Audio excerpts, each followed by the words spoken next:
asalaamaaleykum wa rahmatullahi wa barakaatu.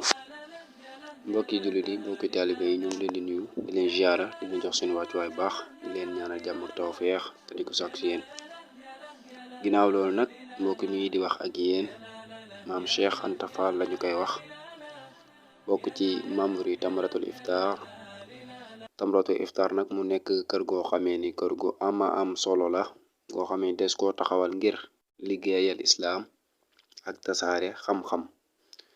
Ci biir liggéey boobu nga xamee ni da koy liggéeyal islaam ak tasaare xam-xam nag am na ci programme yoo xamee ni baaxoo na ko am sak at, rawatina weer yi nga xamee ni moom lañu wax weeru koor, nga xamee ni dees na ci am ay mawduwaat yu fasantikoo, ay thèmes yu fasantikoo ci bis bu ne.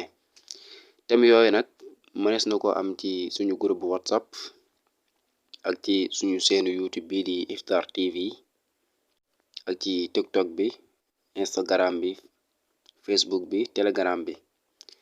Di soññu ak a ñaax suñu mbokk taalibe yi, suñu mbokk jullit yépp rek incha allah ñëw bokk ci liggéey boobu noonu, waaye ñëw jariñu ci ndax kat ay jotaay la yoo xamee ni am na solo lool. Wassalaamu aleykum wa rahmatullahi wa barakaatu.